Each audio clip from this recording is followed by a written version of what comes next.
Chapter 23. Then the assembly rose as a body and brought Jesus before Pilate. They began to accuse him, saying, "We found this man perverting our nation, forbidding us to pay taxes to the emperor, and saying that he himself is the Messiah, a king." Then Pilate asked him, "Are you the king of the Jews?" He answered, "You say so." Then Pilate said to the chief priests and the crowds, "I find no basis for an accusation against this man." But they were insistent and said, "He stirs up the people by teaching throughout all Judea, from Galilee where he began, even to this place." When Pilate heard this, he asked whether the man was a Galilean. And when he learned that he was under Herod's jurisdiction, he sent him off to Herod, who was himself in Jerusalem at that time. When Herod saw Jesus, he was very glad, for he had been wanting to see him for a long time, because he had heard about him and was hoping to see him perform some sign. He questioned him at some length, but Jesus gave him no answer. The chief priests and scribes stood by, vehemently accusing him. Even Herod with his soldiers treated him with contempt and mocked him. Then he put an elegant robe on him and sent him back to Pilate. That same day, Herod and Pilate became friends with each other, because before that they had been enemies. Pilate then called together the chief priests, the leaders and the people, and said to them, "You brought me this man as one who is perverting the people. Here I have examined him in your presence, and not found him guilty of any of the charges against him. Neither has Herod, for he sent him back to us. Indeed, he has done nothing to deserve death. I will therefore have him flogged and release him." Then they all shouted together, "Away with this fellow! Release Barabbas for us!" This was a man who had been put in prison for an insurrection that had been taken place in the city, and for murder. Pilate, wanting to release Jesus, addressed them again, but they kept shouting, "Crucify! Crucify him!" The third time he said to them, "Why, what evil has he done? I have found in him no ground for the sentence of death. I will therefore have him flogged and then release him."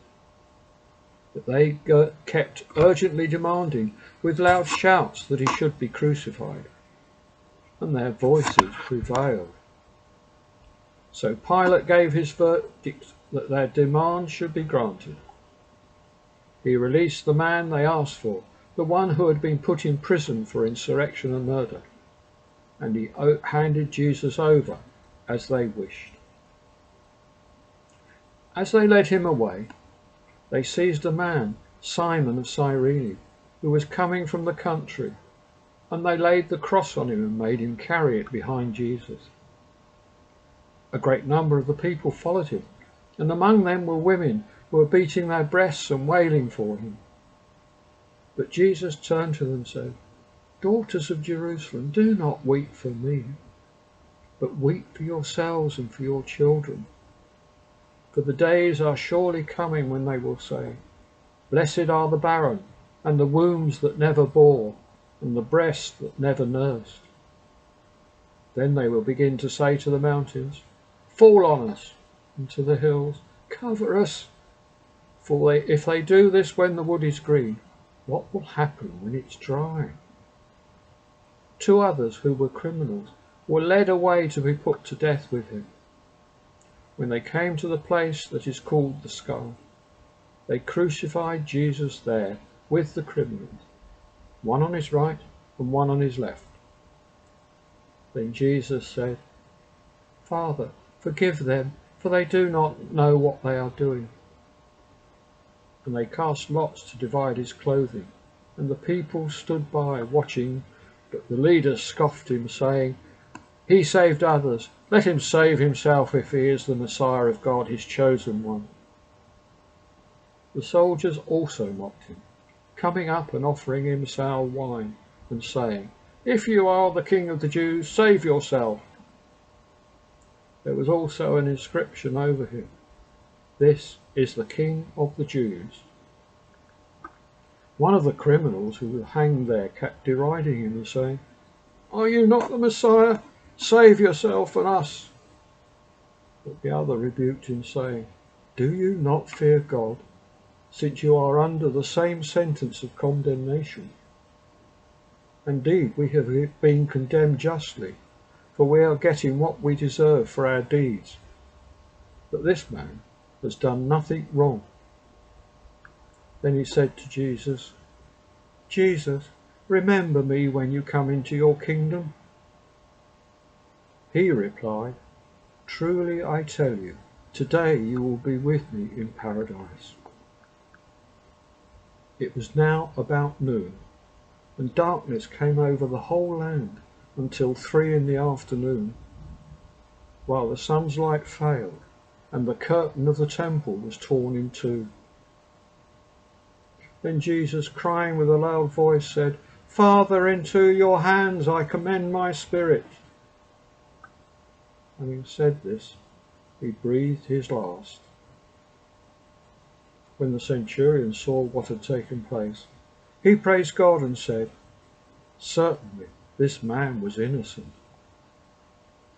And when all the crowds who had gathered there for this spectacle saw what had taken place, they returned home, beating their breasts.